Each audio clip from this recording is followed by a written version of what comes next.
All right, continuing on our journey through The Chosen Season 1, Episode 1, we've got Matthew introduced in this episode, which of course was a massive, massive thing in The Chosen Season 1. This was a huge point of contention, confusion, and a little bit of argumentation as people discovered that Matthew not only is operating in his tax collector ways, but also that he is on the spectrum in some way.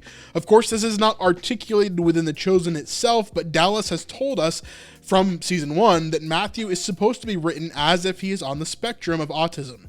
Now, this is a pretty big choice. Why did they do this? We're going to talk about it in this episode a little bit, talk about his detail-orientedness, and just kind of talk about his character as we go through this episode in particular. This is the first time that we see Matthew, and it tells us a lot about his character. Of course, we're going to see more and more throughout the season, but this episode in particular shows us quite a bit. So let's jump into this, talk about Matthew. Here we go.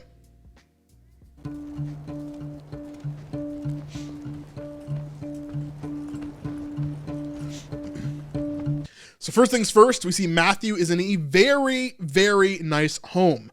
All of these pieces of furniture, the mirror on the wall, for example, the wardrobe filled with clothes that are very similar, right? The same kind of clothes every single day.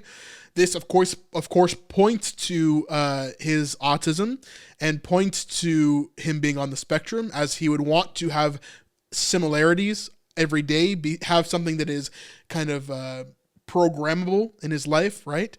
Just as I wear a black shirt every day, he wears the same clothing every day. And so that's a way for him to focus on the day, focus on what he is to do rather than on what he is to wear.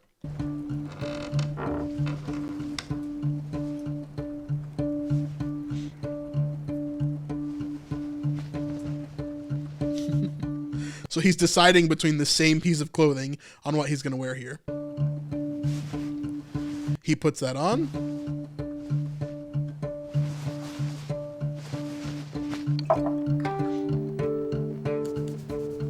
So here we see as he's putting on some perfume, making sure that he smells good.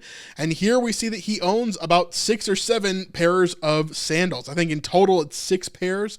One that he actually takes with him along for the journey. This is a really interesting section here too, because we see these are very nice sandals. Later on in The Chosen, we see that they're even scrounging to buy 1 pair of sandals. So this shows you exactly how rich Matthew is, that he can just have this many sandals in his house. Very, very interesting stuff.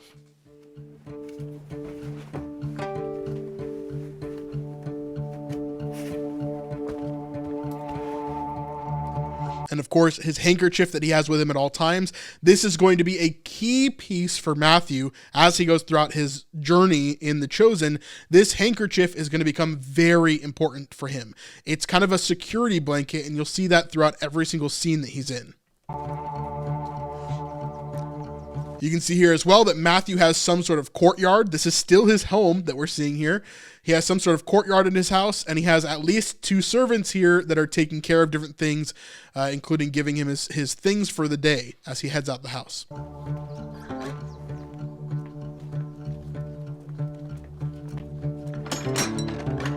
And this door is extremely ornate, a beautiful door, again, pointing to his wealth. That's what we're supposed to be seeing here. Matthew is rich. He's richer than everybody else here.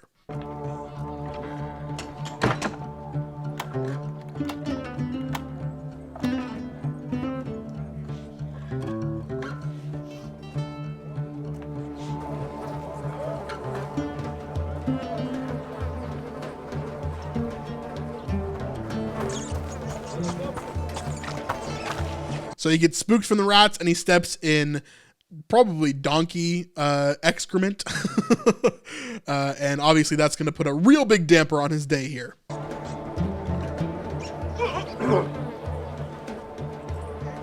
Matthew! Keep your voice down. Pardon me, Mr. Publicis. So right there is a very interesting joke that we're about to get into, but he calls him Publicanus. This is Publicanus. This is the role that Matthew has within the city. Remember, this is in Capernaum. So this is a random Jewish guy that is talking to Matthew that probably shouldn't be talking to Matthew. As a tax collector, he is the most hated person in all of Capernaum. I guarantee you that. It goes Romans, and then just barely under the Romans is the tax collector, okay? They're basically at the same level, because a tax collector, as we'll explain as we get into this, is not someone who is coerced into doing this, but someone who has volunteered to work for the enemy, to work for the Romans. And here we see him being called a publicanus, because that is the name of what a tax collector is during that time in the Roman system. It's me that don't want to be seen with you, remember? It's Publicanus. I like it the other way, tax man. Hey! It's a month's salary for all my sons combined right there. You just toss them out? These are my property. I do with them as I wish. So he just threw away shoes that are the equivalent of a month's worth of salary for all of his sons. Okay, this is very expensive, right? Just something that Matthew doesn't care about, because he makes so much money, which we'll talk about in a bit. I pay you to drive. You sift through trash on your own time. Driving you's a bit of both now, isn't it? If any citizen asks about my cargo, I must tell the truth. It's the biggest pile of dung in all Capernaum. So this guy's just trying to make money, and he's transporting Matthew so that Matthew doesn't get hurt. Matthew is worried about the people that hate him, which is literally everybody in this city. And so he has someone that transports him to work so that he doesn't get hurt on the way to work, essentially. Now, as we continue on, we see Matthew come up again as he continues to his job, and he is dropped off. So here we go.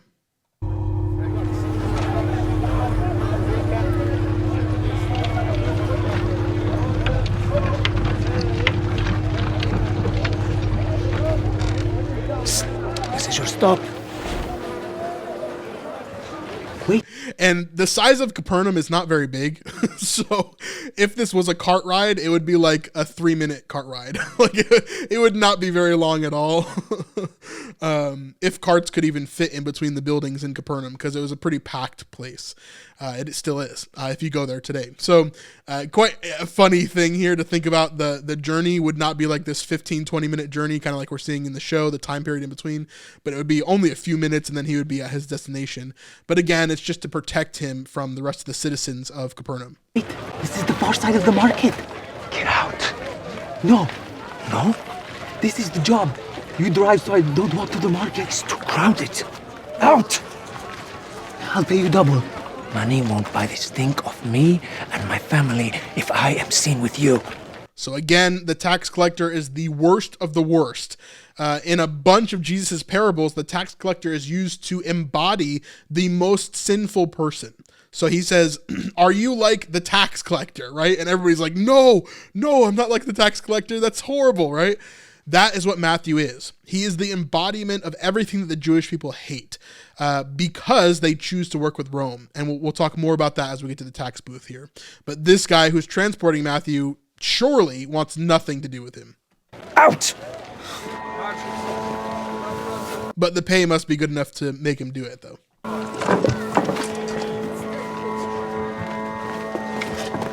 This is very unprofessional. Fire me.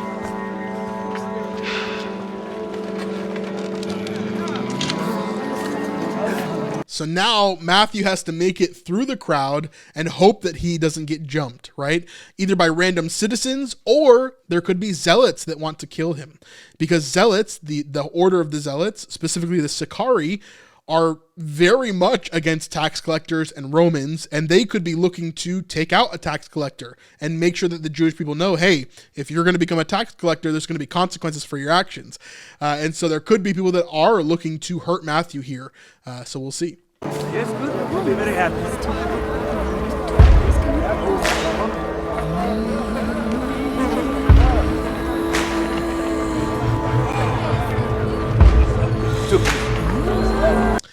That guy right there, I'll point this out real fast. This guy right here is a super famous vlogger who is friends with Daryl Eves. This guy right here. His name is Shay Carl. And he's had some controversies over the years over YouTube and some different things and some different organizations that he was a part of and stuff like that. But he's a really close friend to Daryl Eves. And so he had him come in on this first season. Of course, there's a lot of those little cameos throughout season 1 of The Chosen in particular because, they just use their friends and family and different extras and stuff like that they wanted to add in. And so that is who that is there.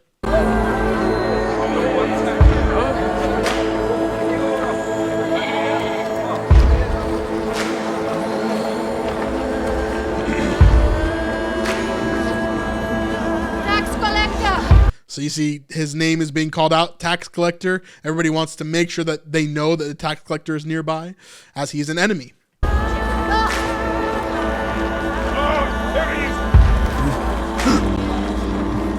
see him. They're spitting on him now, yelling out his name. Are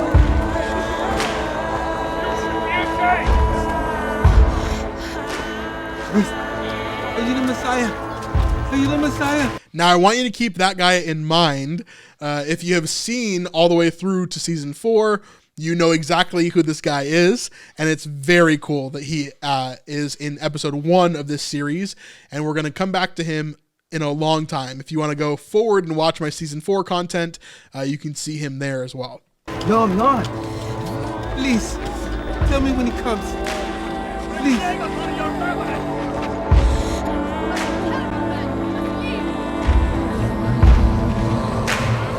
These are all the people waiting for their to give him taxes, essentially, and to settle up their debts. Yeah.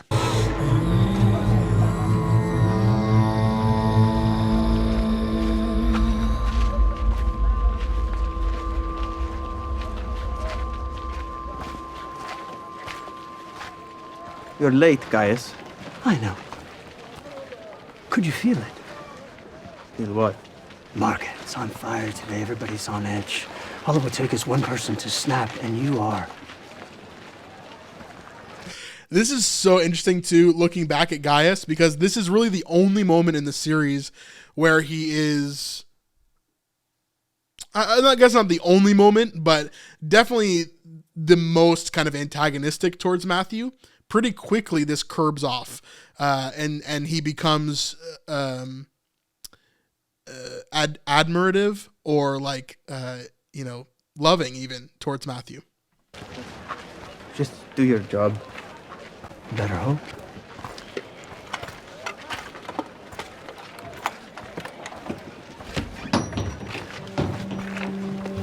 Yo, what's up? If you're enjoying this video right here and you want to see more content just like this, the best way to support us is going to snipesupport.com. This is our Patreon where you can pledge $5, $10, or $25 a month to help us continue to make videos like this. This is my full-time job, so Patreon is by far the best, most sustainable place where people help us to continue making videos. So anyway, if you like it, leave a like, subscribe, but if you really want to help us to continue making videos, Patreon is the best possible way.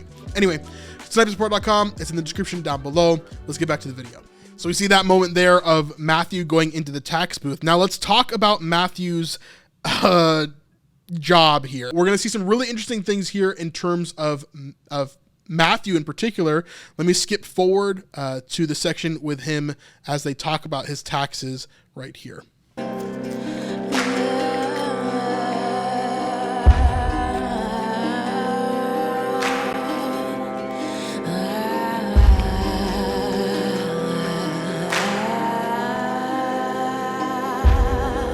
It's interesting that he's giving them like pieces of paper, or that they're giving him pieces of paper, because 99% of these people would not know how to read or write. at least 99% of the women. Most of the men would probably know how to read or write, at least to a low level, because the Jewish people in general were very educated and they were people of the book.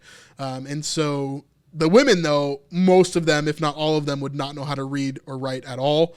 And so giving them a piece of paper with information on it is probably very useless.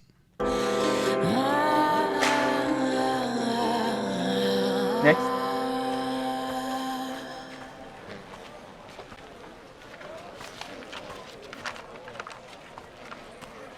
Your last tribute was collected the first month of summer. Your account is therefore delinquent by 40 days. At a penalty rate of 10% weekly. 6 weeks. That's right. You're lucky to not be in jail. Hey. He's saying 60% the penalties. What's that leave you with? Simon, I came with about 60% of what I owe. I can't even pay. So let's talk about what's happening here, kind of break it down. So we are going to look at this through the lens of a modern tax system. Wherever you live in the world, right? You've got some form of taxes, whether they're high or low or whatever else, right? They're all unfair and they're horrible, right? We all hate taxes. However, you're going to look at this through the lens of a modern tax system, whereas They did not have that modern tax system during the time of Matthew and during the time of Jesus in the first century, okay? This was a Roman tax system. They didn't have a book of rules that you had to follow and percentages of this and that, right? You paid a certain amount and you had a certain amount from what you owed in, what you kind of owned in land or livestock or whatever else. And all of that came to fruition at the tax collector booth.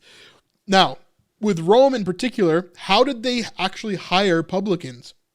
Did they go and send out recruits to pick up publicans and then, they hire them according to their skill level and put them in certain places? No.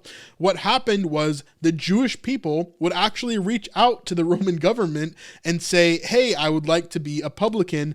I can get you this much in taxes. So they would basically put out a number. So let's hypothetically say that there was, 5 other people that were with Matthew and they were voting or vying for this position of publican within Capernaum. One person says, I can get you $100,000 a year, right? Another person says, I can get you 150. Then Matthew comes along and he says, I can get you $300,000 a year in taxes. No problem, right? Of course, they're going to hire Matthew because he's the person that said he can get the most amount of taxes. This is what Matthew is doing during this scene right here. He is not going from some tax book and saying, okay, well, you're 6 weeks delinquent, so you owe 10% on each of those weeks, and it adds up to 60% of an overage fee that you have, and you haven't even given me your full amount. It's only 60% of what you already owe. So, we're going to have to add these different fees and all this different stuff. He's not looking at a tax book. This is Matthew cheating Andrew. He is just straight up lying to him and telling him that he owes him all this extra stuff because it's arbitrary. Because Matthew can make up the rules because he is the tax collector.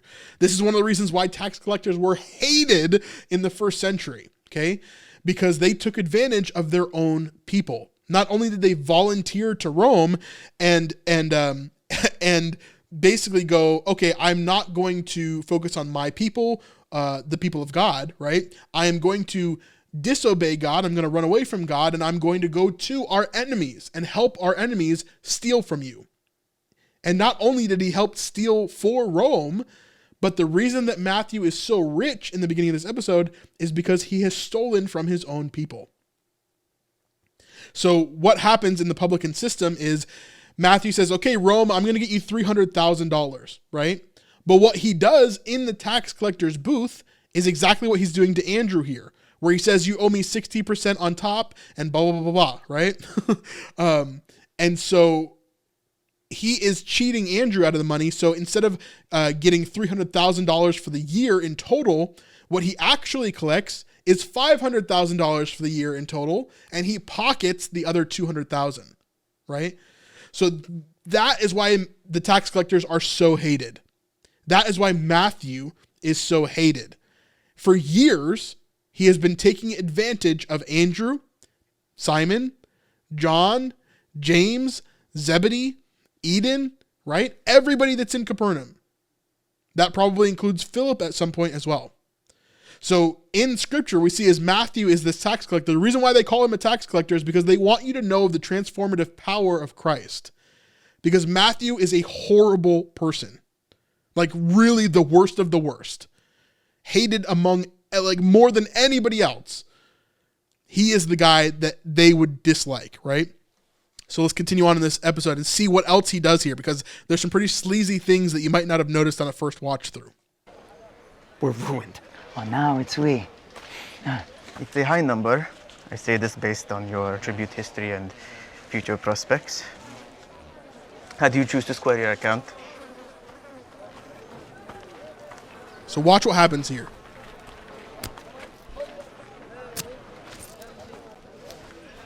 Are there gems inside? Just silver. Gold? Just open the purse. This will cover about half of your penalty bill. So what does Matthew do there? He takes the coin purse. He says, okay, what's in here? Gems, gold, just silver? And just by guessing, right? Of course, we could say, okay, Matthew is a math wizard, right? He is the perfect tax collector and he knows exactly how much is in that pouch, but he doesn't. He says, this will cover about this amount, right? He doesn't even open the bag. He doesn't look at how many coins are in there. He can't guess perfectly what the weight of these coins are, right? So he is immediately not even counting the money that Andrew has given to him. He's just guessing, and then he's going to give an appropriate amount that he is going to steal from Andrew over time, given penalties and all this extra things, right? So much to the point that maybe Matthew ends up with Andrew's boat, and he sells Andrew's boat in order to get Rome the money that they deserve, right? Or that he has told them they deserve. So this whole system is really jacked up, okay? Half the penalty. My records indicate that you filed for an extension not once, not twice. He just needed a couple of extra days, man. So again, to go over the math that Matthew has given them, he says that you basically owe 60% above what you actually owe in total. And then he says that you've actually, and Andrew says earlier, he says, I've come with 60% of the total, okay? So then Matthew says that you're only going to be able to pay for 50% of the penalty, which is 30% of the total, right? That Andrew originally has, right? Or 50% of the penalty, which is 60%, 30%. Yeah, 30% of the total, right? So doing all that math, essentially, Matthew is saying that he has half of the money that Andrew actually said that he had earlier. And that's not even going to cover half of the penalty, let alone the principal of what he actually owes to Rome. So all of this to say, if you're following me here, Matthew is completely and utterly taking advantage of Andrew here. It's just horrible what he's doing. I'm ruined. Extended rates compound at 15%. As collateral, you've listed a fishing vessel and property at... All right, I'm sorry about that. What my brother didn't mention was our arrangement with Quintus. You have business with Quintus? Yeah, my brother's dead.